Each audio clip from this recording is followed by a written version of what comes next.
കേരളത്തിലെ പ്രതിപക്ഷ നേതാവ് ആരാണ് എന്നുള്ളൊരു ചോദ്യം നിൽക്കുന്നു. വി.ഡി. സവർക്കറാണോ വി.ഡി. സതീശനാണോ കേരളത്തിലെ പ്രതിപക്ഷ നേതാവ്? എനിക്കൊരു സംശയം ചോദിക്കാനുള്ളത്, രാവിലെ രാജീവ് ചന്ദ്രശേഖരനാണ് വി.ഡി. സതീശന് ഫേസ്ബുക്കിൽ ഇടാനുള്ള സ്റ്റേറ്റ്മെന്റും പോസ്റ്റും തയ്യാറാക്കി കൊടുക്കുന്നത്. പണ്ട് ശ്രീനിവാസനും തിലകനും ഒരു ഡയലോഗ് ഉണ്ടല്ലോ നാടോടിക്കാറ്റില്, ചേട്ടന്റെയും എന്റെയും ശബ്ദം ഒരുപോലെ ഇരിക്കുന്നു. ഇന്ന് RSSകാരന്റെയും വി.ഡി. സതീശന്റെയും ശബ്ദം ഒരുപോലെ കേട്ടുകൊണ്ടിരിക്കുകയാണ്. ഞങ്ങൾക്കൊന്നേ പറയാനുള്ളൂ, RSS നമുക്കറിയാം, അരലേർക്കട് ഗോവയിൽ നിന്ന് വന്നാണ് ഈ നിലയിൽ കാവിക്കൊടിയിൽ ദീപം കത്തിക്കുന്നൊരു വണ്ടി വന്നത്.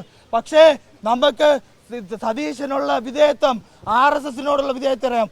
വർഷങ്ങൾക്ക് മുമ്പേ ഗോവയിൽ നിന്ന് അരലേർക്കട് വരുന്നതിനേക്കാൾ മുമ്പേ അവിടെ കാവിക്കോണകത്തിന് മുന്നിൽ മുട്ടകുത്തി നിന്ന് ദീപം കത്തിച്ച ആളാണ് വി.ഡി. സതീശൻ. അതുകൊണ്ട് ഞങ്ങൾക്ക് പ്രത്യേകമായൊരു സംശയമെന്നില്ല, കേരളത്തിനകത്തെ RSSകാരനായി രാജീവ് ചന്ദ്രശേഖരനേക്കാൾ വലിയൊരു RSSകാരനായി BJPക്കാരനായി വി.ഡി. സതീശൻ മാറിയിരിക്കുന്നു. പക്ഷേ കോൺഗ്രസിനകത്തുള്ള മതനിരപേക്ഷവാദികൾ ഇത് തിരിച്ചറിയുന്നുണ്ട്.